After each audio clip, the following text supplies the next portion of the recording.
Hi, everybody. I'm Bob Marone for Westchester Talk Radio. Welcome again to a conversation with our friends at Hightower Westchester. We're here with Roman Chosick, Managing Director and Partner at Hightower Westchester. Today, we're going to discuss some of the current challenges that small business owners are facing and recommend strategies, or rather what the recommended strategies are to maintain a healthy business. Roman, could you tell us how your team works with business owners? Sure, Bob. Thanks again for having us on. And as always, it's a pleasure being here with you. So as you mentioned, in addition to working with families and foundations, one of the core areas that we're working with as well are small to mid-sized business owners. And look, having an experience of over 25 years working with them has certainly given us some great insight on how to help them to structure a successful overall roadmap. I mean, our team works with so many of these business owners to help them in all aspects of their overall financial lives, from creating a business plan, retirement plans, insurance, and then ultimately, if there's some form of liquidity event, we help structure that as well. Our goal really is to help them in all aspects of their business as their business evolves over time. Can you tell us a little bit about the small business environment now, about the small business market? Yeah, I think it's important to really understand as to what that small business market is and really our focal point as far as how we approach it. So the small business market, usually referred to as a company that has approximately $1 million to about $40 million in revenue, and employees ranging somewhere between 100 to about 1,500. Many of our clients are a bit smaller, but we do also play in that arena as well. And small business owners amount to almost half of the overall economy. And just from a statistical point of view, in 2018, from the U.S. Chamber of Commerce, there were approximately 30 million businesses in operations. Clearly, that number has shifted somewhat with the pandemic, and unfortunately, about 200,000 businesses have failed around that. But conversely, many businesses are being created, as we all know, and are thriving here as well. And unfortunately, the success rate for some of these business owners is that by year one, about 80% of the businesses actually succeed, and probably about year 5, about half of them actually do fail. So the point is that it's difficult to create and sustain a business, and having the right partners to help guide you in all is that much more important for the business owner. Thank you, Roman. Can you give us some insight into what the current landscape is, what it looks like, and some of the challenges that these businesses face today? Yeah, sure, Bob. So, in our world, I mean, I think we have a pretty good pulse on what keeps, let's just say, the average business owner up at night. The current landscape is challenging, I think, to say the least, for many, and for some it's opportunistic as well. Really, I'll just kind of drill down around 5 themes, or at least 5 ideas that, upon conversation, that some of these business owners are really kind of voicing to us. One is lack of certainty or visibility, if you will. Like any business, having certainty is extremely important. And history clearly plays a big role in looking at last year. And in many shutdowns because of the pandemic, it has been a challenging year overall to have that real visibility for them. Tough for them to manage, and we encourage the business owner to have more liquidity for purposes of such uncertain events. Number 2 is really labor costs. And this is the part where, irrespective of what business you're in, there are increased labor costs, which is evident. There is not enough labor. And more importantly, there's not enough specialized labor. So it's becoming a tough environment to get the right help. Interestingly enough, I was in a mall the other day, and literally every single store I think I went to, there was probably 6 stores, had a help wanted sign. So clearly there's a need for people, and it's becoming a very competitive landscape. Number 3, there's a bottleneck in inventories, and we're seeing that constantly everywhere. And I was in San Francisco at a conference, and it was more around alternative energy, but the many owners that were there were really reshuffling where they were getting their goods from. I mean, China as many know, is very uncertain. There's a lot of regulation out there. And as the holiday season approaches, many of the business owners are scrambling really to find as to where they're going to get their inventory from. The number 4 part is around inflation. There, whether it's transient, whether it's not, there's many schools of thought around it. But what is evident at the moment in time, you're seeing a significant amount of inflation, whether it's home prices going up, car prices, food, everything seems to have some form of inflationary pressure. I mean, just a perfect example, last year, oil prices were at $30 a barrel. This year, they're at $65.70. I mean, that's a 100% increase in a matter of a year.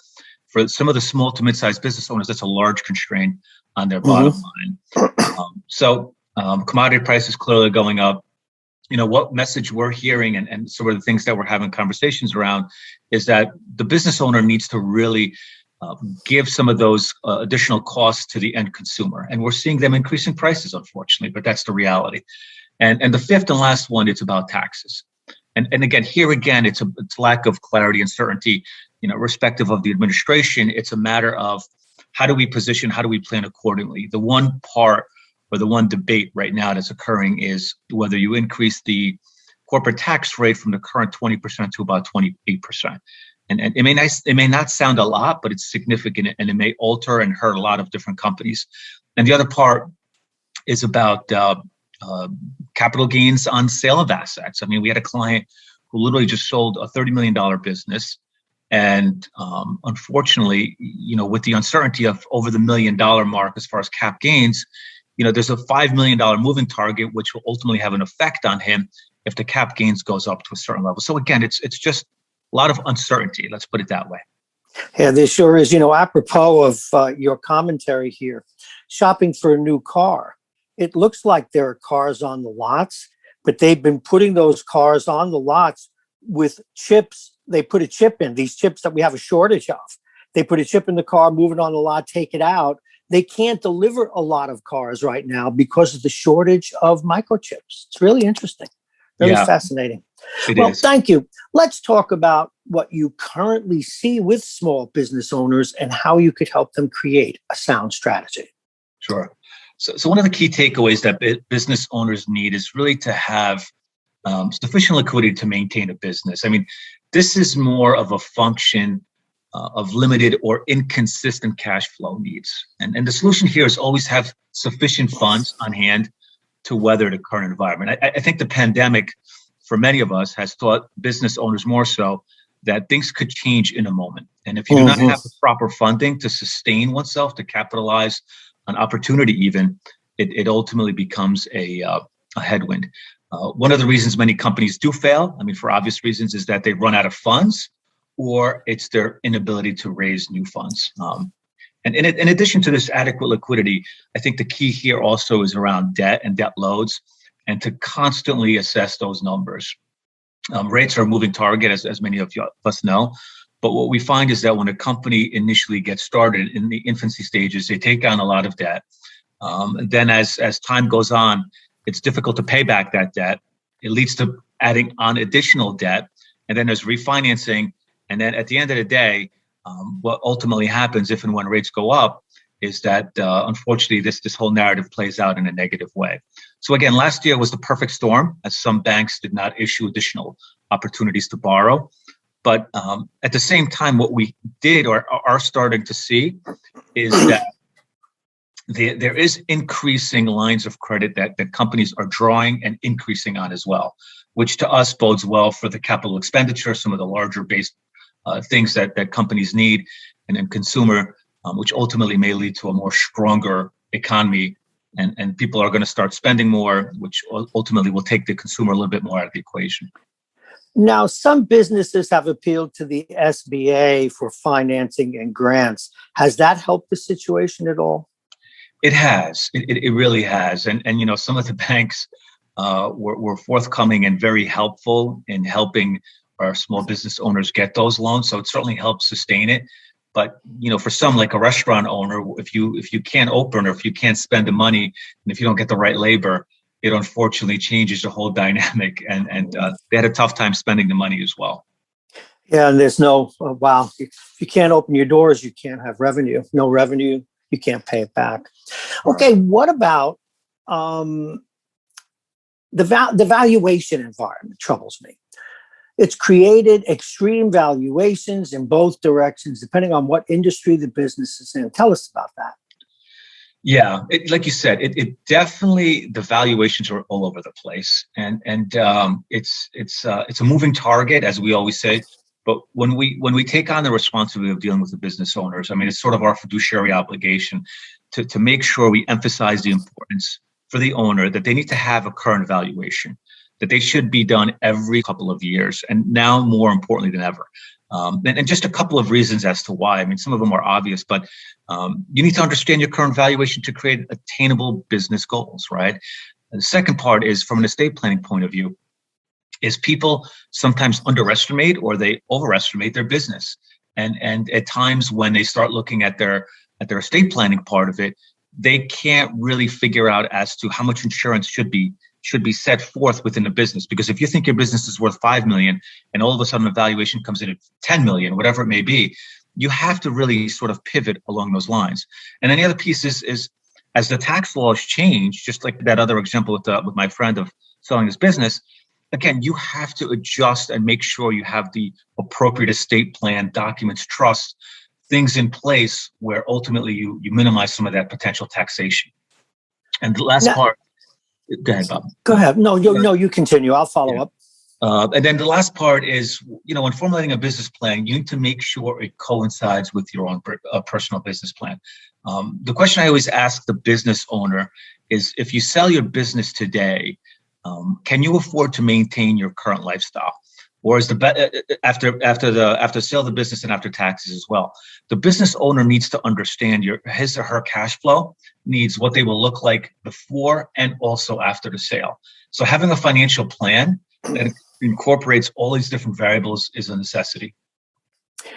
Hello, once again, everybody. You're watching and listening to Westchester Talk Radio. We're talking with Roman Chosick. He's the managing director and partner at Hightower Westchester. Today, we're talking about small businesses.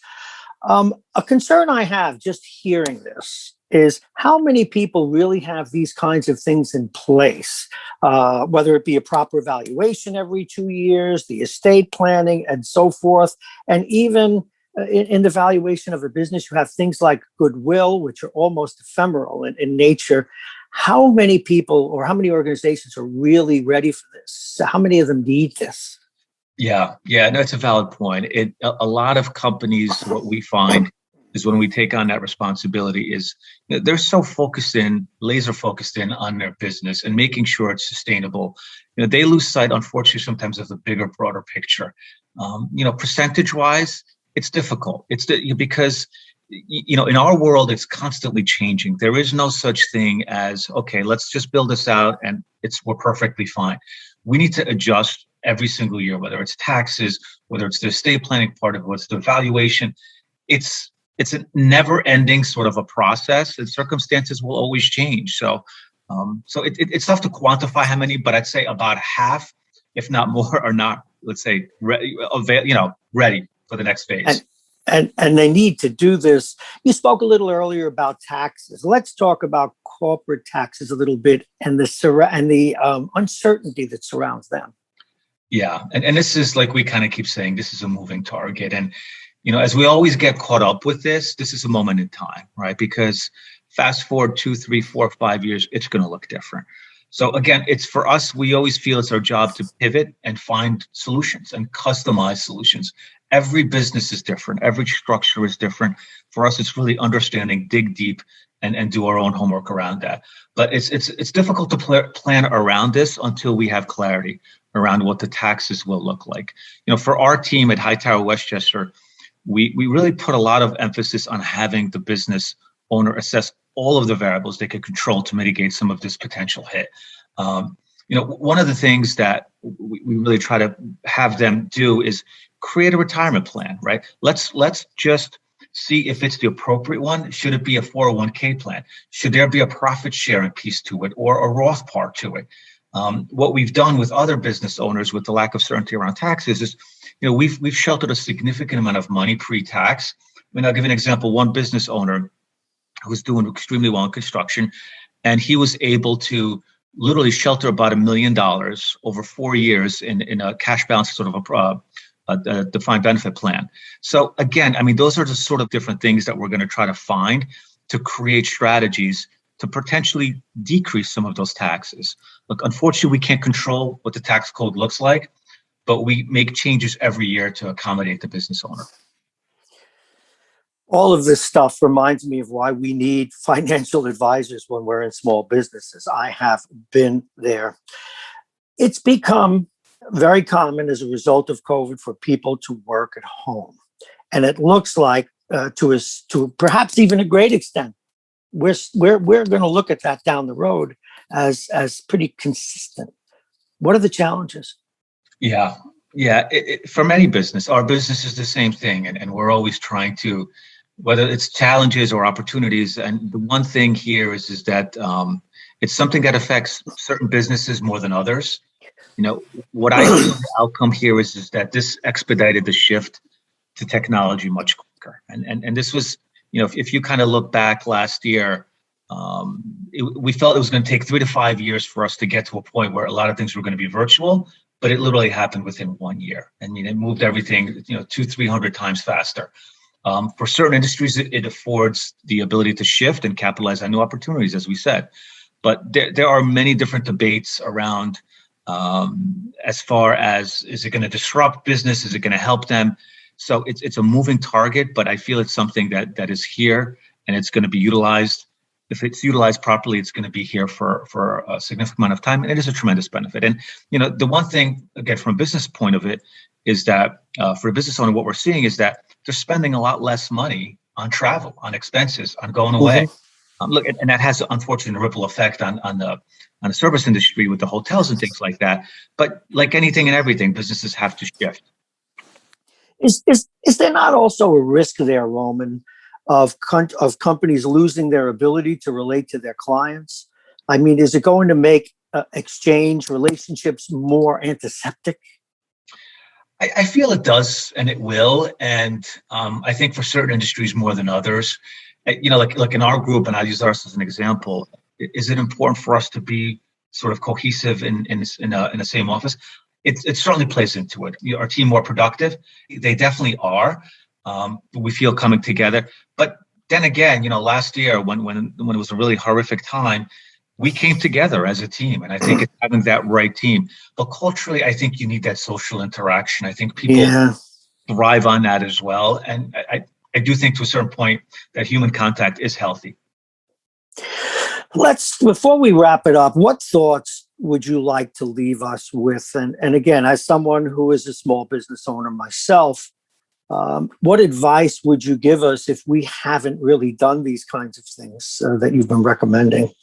Yeah, I mean, look, I think that we keep saying here, the one constant is change, and that's the ever consistent change part of it that's going to be here forever. And having the right team to help you through each of these uncertain times and cycles, and building that out. And I do believe if you are not adapting or growing, your business will ultimately lose your edge. So I think that's the part that needs to be redone every single year. And having foresight affords us the ability to really understand and customize strategies for our business owners and address some of those challenges. But like anything and everything, it always keeps it interesting, and we try. Well, you always keep it interesting as well. Thank you so very much once again. Roman Chosik is a partner and the managing director at Hightower Westchester. Roman, any parting comments other than goodbye? That is it, Bob. I thank you. We hope for better and more certain times, and look forward to seeing you again. Yeah, I'm also looking forward to doing this in person soon enough. Thank you so very much. Roman Chosik, everybody, Hightower Westchester. Thank you, Bob. Thank you. Hightower Westchester is a group of investment professionals registered with Hightower Securities LLC, member FINRA and SIPC, and with Hightower Advisors LLC, a registered investment advisor with the SEC. Securities are offered through Hightower Securities LLC. Advisory services are offered through Hightower Advisors LLC. This is not an offer to buy or sell securities. No investment process is free of risk, and there is no guarantee that the investment process or the investment opportunities referenced herein will be profitable. Past performance is not indicative of current or future performance and is not a guarantee. The investment opportunities referenced herein may not be suitable for all investors. All data and information referenced herein are from sources believed to be reliable. Any opinions, news, research, analyses, prices, or other information contained in this research is provided as a general market commentary. It does not constitute investment advice. Hightower Westchester and Hightower shall not in any way be liable for claims and make no expressed or implied representations or warranties as to the accuracy or completeness of the data and other information, or for statements or errors contained in or omissions from the obtained data and information referenced herein. The data and information are provided as of the date referenced. Such data and information are subject to change without notice. This podcast was created for informational purposes only. The opinions expressed are solely those of Hightower Westchester and do not represent those of Hightower Advisors LLC or any of its affiliates. Hightower Advisors do not provide tax or legal advice. This material was not intended or written to be used or presented to any entity as tax advice or tax information. Tax laws vary based on the client's individual circumstances and can change at any time without notice. Clients are urged to consult their tax or legal advisor before establishing a retirement plan.